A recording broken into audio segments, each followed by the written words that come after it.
Welcome to my YouTube channel. ഇന്ന് ഞാനിവിടെ first കാണിക്കാൻ പോകുന്നത് ഗോതമ്പ് ദോശ. ഹെൽത്തി ആൻഡ് ടേസ്റ്റി ഡിന്നറാണ്. ഓക്കെ, ഞാനധികം വലിച്ചു നീട്ടുന്നില്ല. നമുക്ക് ഇൻഗ്രീഡിയൻസ് ഏതാണ് നോക്കാം. ദോശയ്ക്ക് ആവശ്യമായിട്ടുള്ള ഇൻഗ്രീഡിയൻസ്: ഗോതമ്പ് പൊടി 1 കപ്പ്, പിന്നെ ഗ്രേറ്റഡ് കോക്കനട്ട്, ജീരകം, 2 സ്പൂൺ പഞ്ചസാര, കുറച്ച് സോൾട്ട്, പിന്നെ 1 കപ്പ് വെള്ളം. ആദ്യം തന്നെ നമ്മളിത് നന്നായിട്ട് 1 കപ്പ് ഗോതമ്പിലേക്ക് മിക്സ് ചെയ്തെടുക്കണം. ആവശ്യത്തിന് വെള്ളം. ദോശമാവിലേക്കാണ് നമ്മൾ മിക്സ് ചെയ്യാൻ പോകുന്നത്, അപ്പോൾ അതിനനുസരിച്ച് നമ്മൾ വെള്ളം ചേർത്ത് കൊടുക്കണം. പിന്നെ സോൾട്ട് ഞാനിവിടെ കല്ലുപ്പാണ് ചേർക്കുന്നത്. നമ്മൾ ഇഷ്ടത്തിനനുസരിച്ച് ഒരു ചെറിയ ഉപ്പാണ് ചേർത്ത് കൊടുത്താൽ മതി. നന്നായി മിക്സ് ചെയ്യണം. ദോശയ്ക്കുള്ള മാവ് പെറയുണ്ട്. പാൻ വെച്ചിട്ടുണ്ട് ദോശ ഉണ്ടാക്കാനായിട്ട്.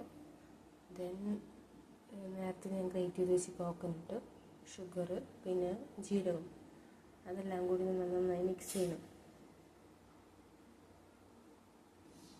ഞാൻ നന്നായി മിക്സ് ചെയ്തിട്ടുണ്ട്. ഇനി നമുക്ക് ദോശ ഉണ്ടാക്കാം.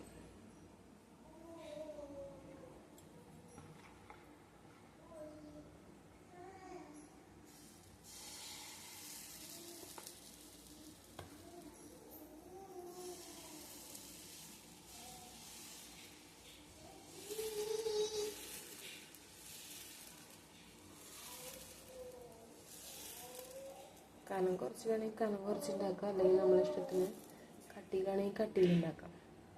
ഓക്കെ, അപ്പോൾ ഈ ദോശ ഇങ്ങനെ വന്നിട്ടുണ്ട്. ഇനി നമുക്ക് അടുത്ത പരിപാടി ചെയ്യാം. ഓക്കെ, ഞാനിതൊരു പാത്രത്തിലേക്ക് സെർവ് ചെയ്തിട്ടുണ്ട്.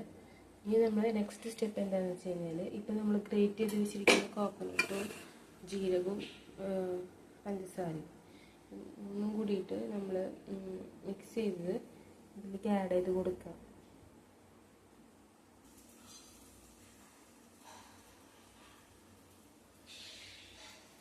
മധുരം പഞ്ചസാര എല്ലാം ചിലർക്ക് പഞ്ചസാരയ്ക്ക് പകരം ശർക്കര അതിൽ ആഡ് ചെയ്ത് കൊടുക്കാം. എന്തോരം വേണമെങ്കിലും നിങ്ങൾക്ക് നിങ്ങളുടെ ഇഷ്ടത്തിനനുസരിച്ച് ചേർക്കാം കേട്ടോ. അപ്പോൾ ഞാൻ എൻ്റെ ഇഷ്ടത്തിനാണ് ഞാൻ കുറച്ച് ചേർക്കുന്നത്. നെക്സ്റ്റ് നമ്മളിത് റോൾ ചെയ്യണം.